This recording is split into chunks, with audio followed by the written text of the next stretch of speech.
Let me start by thanking everyone and now my mic is working. Okay. Let me start by thanking everyone in attendance, both here in person and those listening from home. For those of you who regularly attend our meetings, what I'm about to discuss should not be anything new, but it does bear repeating. Board meetings are open to everyone, and it is for that reason that the board has adopted rules that govern how board meetings are conducted, specifically in regards to comment made at board meetings by members of the public.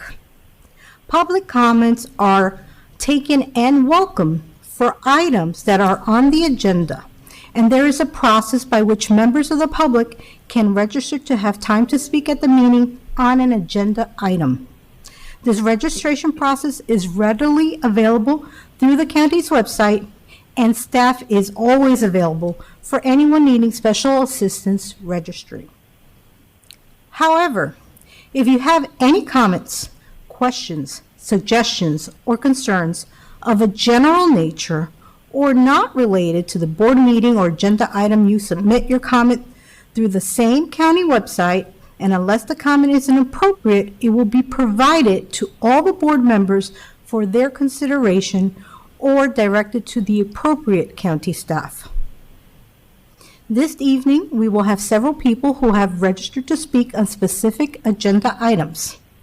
These individuals have followed the process which I just mentioned and will be given an opportunity to speak at the appropriate time during the meeting.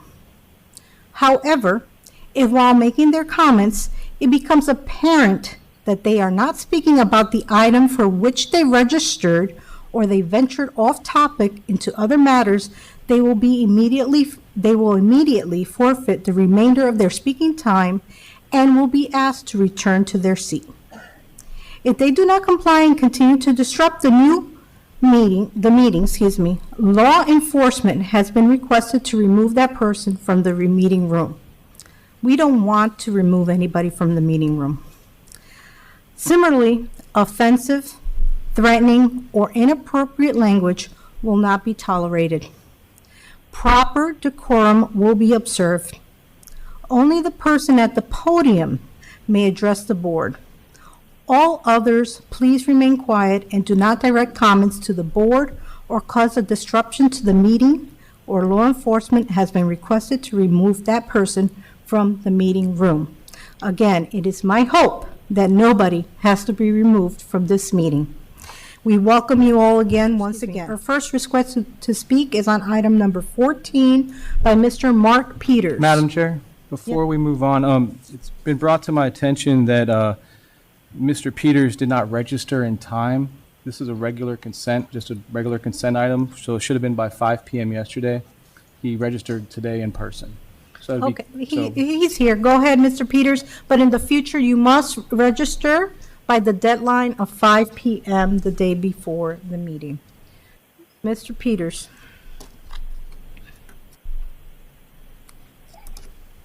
Hi, Commissioners. Thank you for having me here. What you stated about the item being registered before 5 p.m., is that for every item on the agenda, or are we not allowed to come and sign up here 15 minutes before time? if it's a quasi-judicial or a public hearing item, it's the day of, 15 minutes before. Any other consent item is 5 p.m. the day prior. I can provide you a copy of the resolution afterward if you want. Okay, I appreciate that. And, it's a nice day, and I'm surprised I was the Mr. first one to Peters, come up. just a reminder, welcome. Say your name and address for the record before you start your time. Thank you, sir. Yes, my name is Mark Peters. I appreciate you guys having me here to speak. I was actually wanted to discuss also item number 5, but I was told that's not part of something I can discuss. But that's really something very close to me, what I've been fighting for, aligning with Commissioner Chowdhury. Also, that's what brought me into the Commissioners meeting from the very start, is about affordable housing. And I'm glad to see we're making progress. But here we are looking at September 2022 for start date, possibly. I think we're far ways away, and the county is in desperate need of affordable housing. Also, I know item number 14, this is something probably was approved already, and I'm just now following up. But is this amount, this 9 million plus, is this something that we are setting aside to pay for links and Sunrail? Is it not generating enough money? Is that what we're contributing as a county towards this?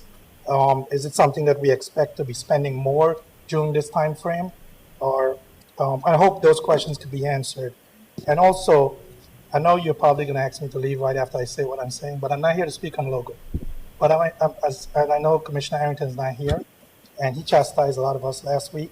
But Sir, also- this is your time to speak on item number 14. Do you have any other comments on item number 14? Yeah, it's something directly to Commissioner Janer. You signed a resolution limiting our speech. Can you pull this back? Sir, Because if we are can't your free to comments speak on on- item number 13 done? 14 done? Okay, resolution number 20-162R, you signed it, and I asked that you change Ms. that. Madam Chair, Sir, if you- Thank I'm you going to very ask much. you to step away. Thank you.